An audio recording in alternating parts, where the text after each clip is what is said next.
Tonight we have a very special guest, actually several very special guests, some of the great women of the silver screen, the stage, you name it. Welcome, Randy Roberts, gender illusionist. I love that. Thank you. Now, how did a nice boy like you from Norfolk, Virginia, come to look so fabulous here in a gown? A lot of makeup and whalebone and spandex. Yeah. But originally I was in theater in high school. There was a program in Norfolk that half the school day was theater craft. And we went to see the Rocky Horror Picture Show on one of our field trips, and everybody said, let's dress up.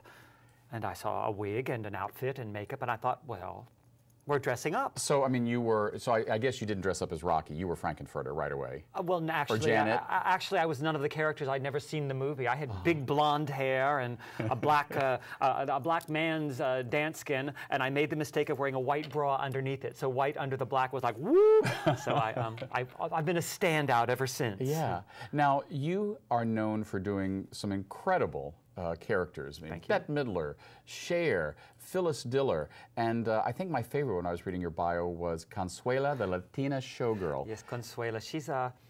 She's a mezcla. I'm going into Spanish. She's a mixture of Charo and Edie Chacon and Carmen Miranda and every Latin neighbor you've ever had. She's a Cuban, a Jewish Cuban, and she wears platform heels about this big, and she walked from Havana to Miami, and the water never went above here.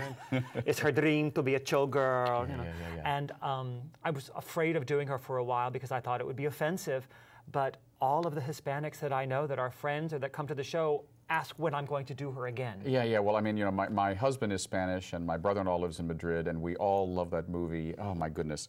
The one that was set in a bathhouse in New York. Oh, The Ritz. The Ritz. Googie Gomez. Googie Gomez. So is there a little bit of Googie in? Yes, there's quite a touch of Googie in there. How could there not? I mean, she bastardized the English language so beautifully, it kind of slips into Consuela's monologue. Right. Now, where do your characters and Randy meet and separate? Well, there has to be a little of me coming through all of it. I like to say that I pay tribute to Charles Pierce a lot because Charles came through everything he did, and I liked the way that he paid tribute to his stars, but not carbon copying them. I mean, I'm an actor, but I'm also a bit of a ham, so I have to come through now and then. Cher, for instance, she has recognizable gestures and certain parts of her voice, but I have to find those through me. So Randy's going to come through everybody. Right. So I guess, and the separation is that when I take it all off, most of the ladies stay in the dressing room, but there'll be a bit of Joan Rivers coming out every now and then as a boy, or a little Cher-ism. Yeah. You can't help it. Now, you mentioned Charles Pierce. It's interesting. Just the other day, I was having lunch with a dear friend, Kirk Frederick, who has just finished the first draft of a book about Charles Pierce, worked with him and produced him for many years. How much of any quote-unquote gender illusionists or actors, men who portray women, do you owe to the work of Charles Pierce or people like that? Well, I can only speak for myself, but I owe a great deal to Charles Pierce because he crossed over. I mean, if you looked at his audiences, there was a mixture of straight, gay, lesbian, confused, as I like to say, and it was just looked at as entertainment. There's always the clown aspect and the, oh my God, it's a man in a dress, let's go see the freak, let's say. I don't think it's that way as much. But Charles crossed the line there. He made a difference. His concert at the Dorothy Chandler Pavilion that I believe was aired on the Playboy channel originally showed me that, oh, I can do it that way. I don't have to stay within a little box. I can do whatever, I can try. Yeah. I mean, it's interesting. Charles, I believe, and it may have been at that Dorothy Chandler Pavilion performance, or some time around that time, Bette Davis actually met him and said, you do me better than I do me. Do you believe that your work is, I want to say making fun, but is it all for humor, or do you think it's also an homage to the people you represent, Cher and Bette Midler? You have to have an homage in there. I mean, I'm not making fun of anyone. If I'm making fun of anyone at all, it's myself. When I do Cher, I've studied her voice and her mannerisms, and I've worked on the makeup to give the best illusion that I can. Yes, I mean, you flip the hair over your shoulder. People laugh at that, but Cher did that. I may do it a little larger than she did, and I might find another gesture that she did. You have to pick those recognizable characteristics and have fun with them. Right. Now, besides being an actor, yes, you are also a singer. Yes. And I understand you've become known for some songs, but I hear there's Nothing Like a Dame. I have a great dame medley, I like to call it, and it's one of my favorites. Well, I think we've got it queued up. Let's take a look and take a listen. Oh, I'd love that. Yeah. So you know that.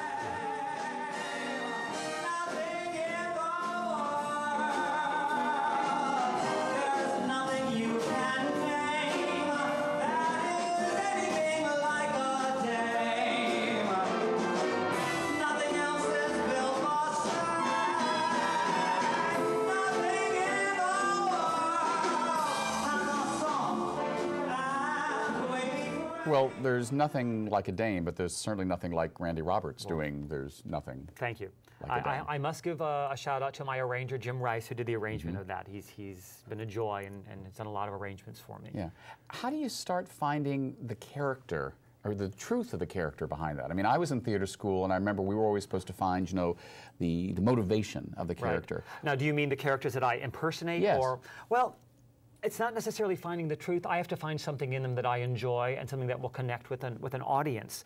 And it also has to be somebody recognizable. Cher has enough gestures and characteristics and her voice. Bette Midler as well, Joan Rivers. But I don't know who the next one is going to be. Right.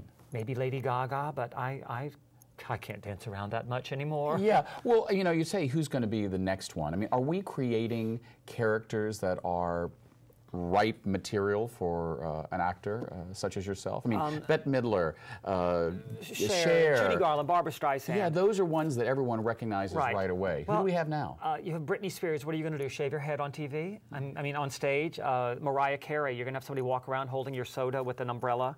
I don't know who's next. Yeah. I just know that I love the fact that I have grown up familiar with so many, like the famous screen legends, the Betty Davises, the Rosalind Russells, all of them. Well, and there's a little bit of Gloria Swanson going on here in your outfit. Well, actually, this is the lady from the new musical that I'm doing at the Alcove Theatre called Chance, who is an amalgamation of all the famous screen goddesses.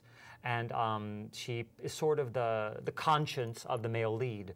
And the writer saw her with a turban, and at first I thought, oh God, a turban. And then I thought, I don't have to style a wig.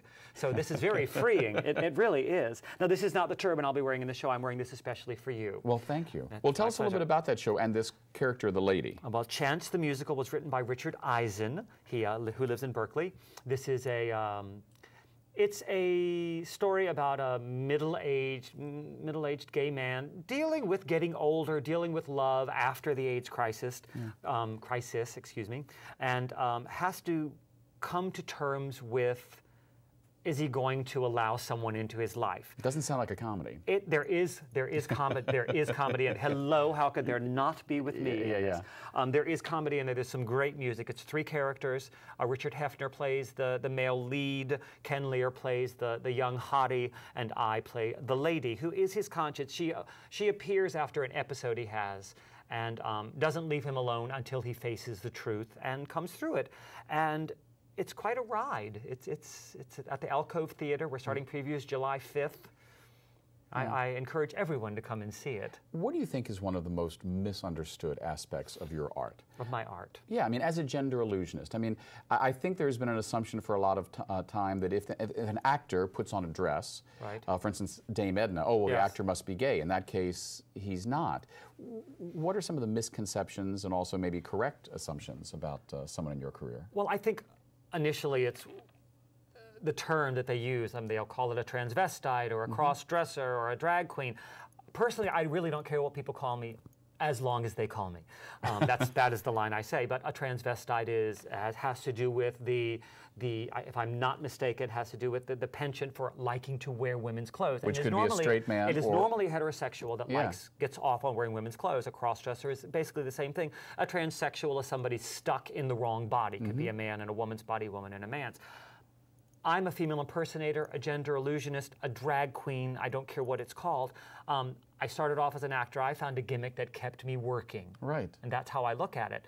Gay or straight, shouldn't matter. I know that it will. Right. Now, as someone who also is from Virginia, yes, I can't imagine that when you started this career, it was your family was like, wow, what a great thing.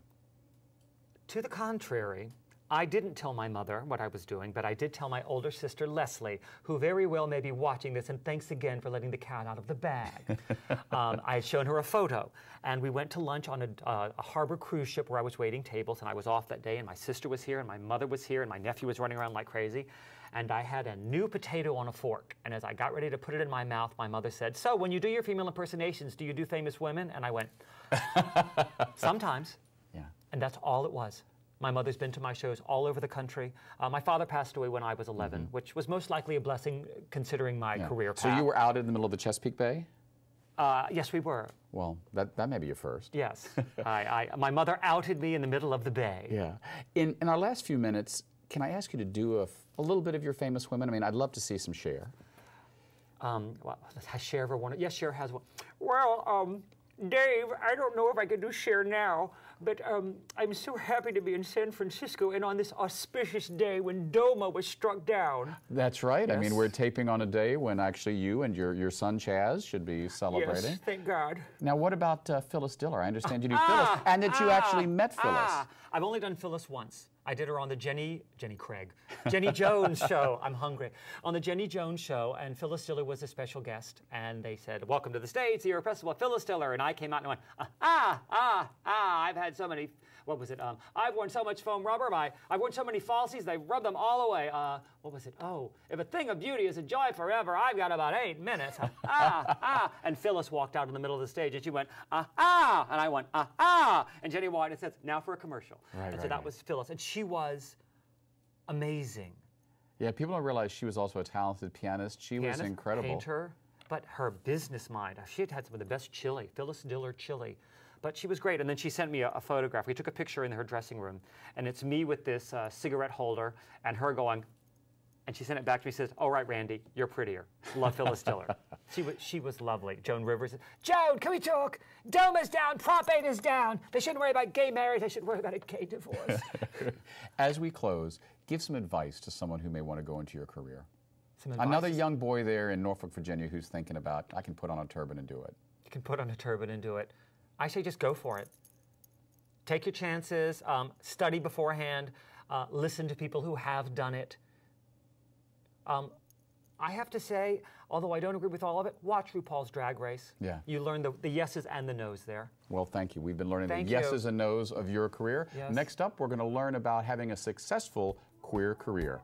I'm David Perry. We'll be right back.